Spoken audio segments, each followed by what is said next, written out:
हिंदू धर्म में ओम एक बहुत खास ध्वनि का शब्द है।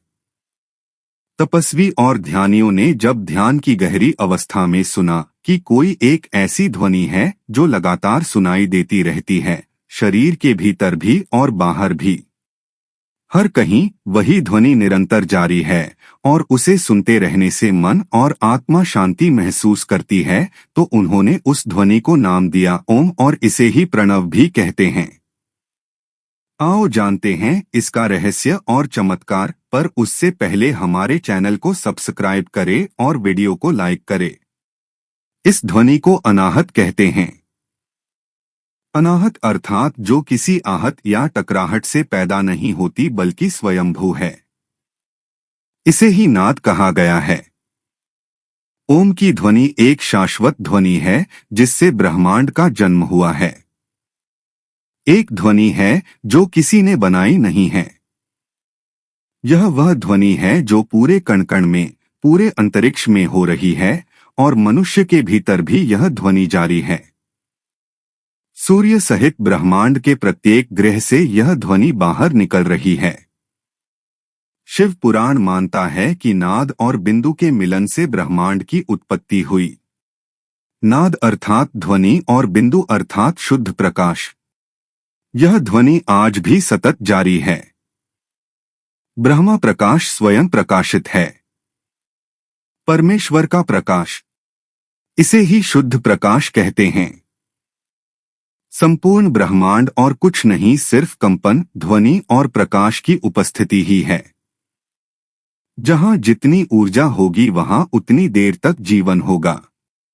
यह जो हमें सूर्य दिखाई दे रहा है, एक दिन इसकी भी ऊर्जा खत्म हो जाने वाली है। धीरे धीरे सब कुछ विलीन हो जाने वाला है।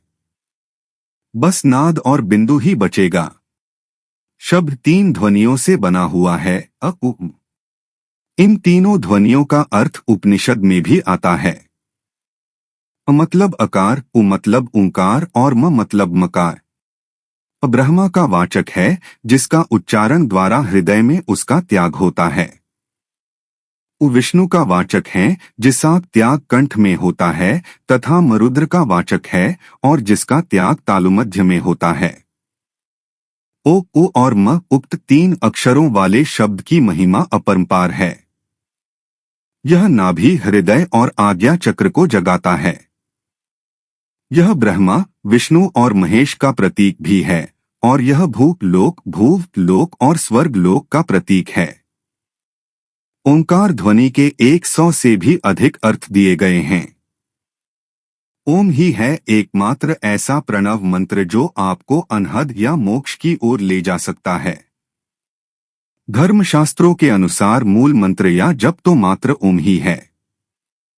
ओम के आगे या पीछे लिखे जाने वाले शब्द गौण होते हैं।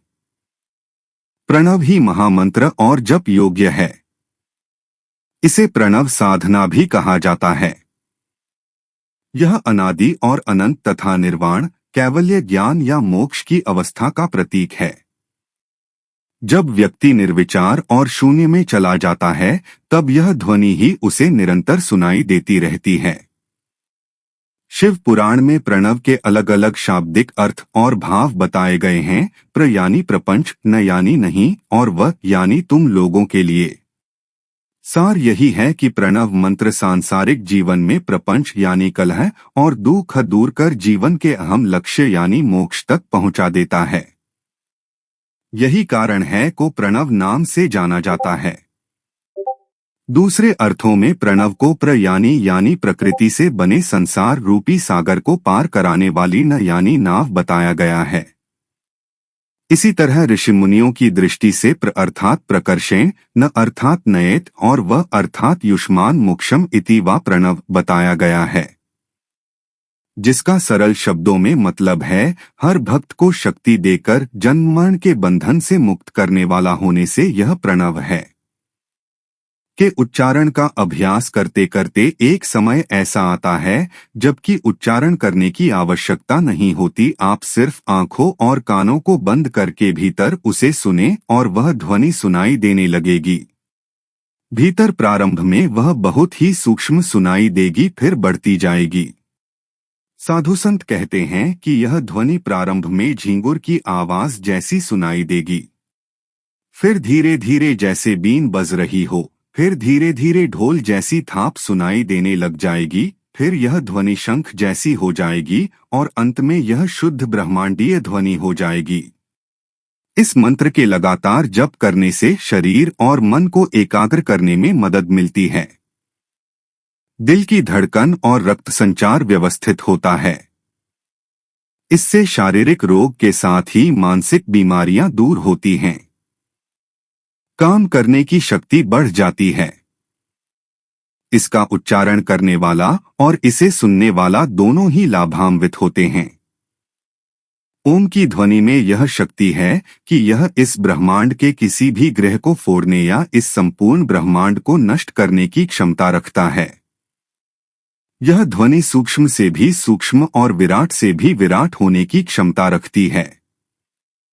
सभी ज्योतिर्लिंगों के पास स्वतः ही ओम का उच्चारण होता रहता है। यदि आप कैलाश पर्वत या मानसरोवर झील के क्षेत्र में जाएंगे तो आपको निरंतर एक आवाज सुनाई देगी, जैसे कि कहीं आसपास में एरोप्लेन उड़ रहा हो। लेकिन ध्यान से सुनने पर यह आवाज डमरू या की ध्वनि जैसी होती है। वैज्ञानिक कहते हैं कि हो सकता है कि यह आवाज बर्फ के पिघलने की हो। यह भी हो सकता है कि प्रकाश और ध्वनि के बीच इस तरह का समागम होता है कि यहाँ से की आवाजें सुनाई देती हैं।